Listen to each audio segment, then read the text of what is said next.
I got to tell you, the first time, this is true now, the first time I went to Chicago, if you live there, you know I'm not kidding. It's a terrible trauma. I was a small-town kid. And I went to Chicago, and like anyone else, you know, if you people don't live there and you go on vacation, you don't have a lot of money, you have to stay at a small hotel in the suburbs. And terrible time. I stayed at a hotel way up north called the Carlos Riding Academy. And I couldn't afford to stay downtown, and I said to the hotel clerk, I want to go downtown, to the Loop, they call it, you know, and the guy said to me, well, how are you going to get there? I said, I figure I'd take a cab. He said, you got $20 to take a cab. I said, well, how am I going to get there? He says, well, why don't you take the L? Now, if you people live there, you know what that means. It's short for elevated train. Well, I said, well, what's that all about? I said, well, you go up here at a station, it's a block away, you put 2 bits in a turnstile, you walk through, go up in a platform, the train stops, it take you downtown about 10 minutes. I said, that's great. I thank Chicago for that, right? Well, they failed to inform you about some of the little idiosyncrasies of the system. First of all, the trains are designated A or B, right? And the stations are A stations or B stations, obviously A train stop at A stations, etc. They don't tell you that. So I walked up on the platform, it's about 25 feet above street level, and I looked up the track and I saw the train approaching. Now, the trains go very fast. Am I right, you people live there? The trains go fast. I want to applaud for everything. If I say right and it's a yes, just like a tell. Now, I don't know how fast they go, but I'll take like just an estimate. I would say about 1,000 miles an hour. They go fast. So I saw the train approaching, right? So I went like tippy-toe right up to the edge of the platform. Well, I was at an A station, and this was a B train, and it went by 1,000 miles an hour. Now, the first thing you say to yourself is, boy, you really got to move to get on this thing.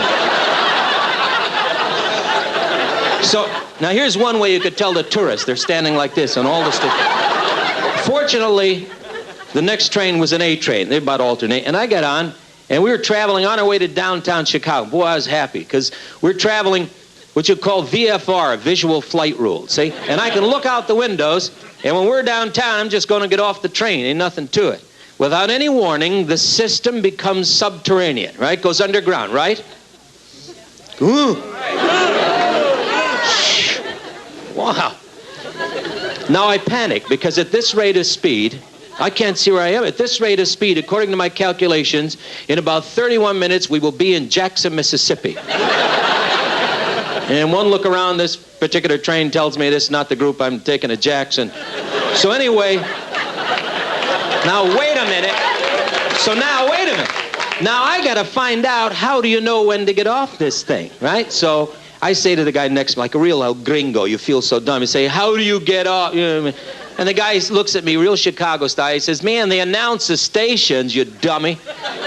So once again, I sit back, and several seconds later, surely enough, the public address system in the train comes to life, and they announce, this very articulate voice announces the upcoming station exactly like this.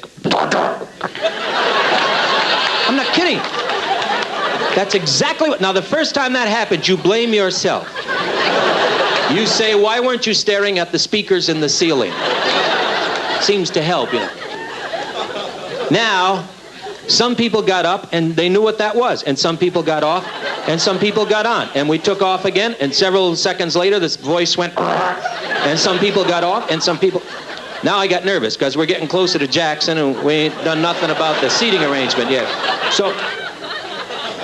Now, dum-dum again. I'm going to say to the guy, I don't understand the voice. I said, will you tell me when we're down at State Street? I knew that was downtown, see? So the guy said, all right. So a couple more shots, and the voice made another noise, and the guy said, that's State Street. All right, I get up, and I stood near the door, and the train stopped, and nothing happened, and I waited longer, and nothing happened.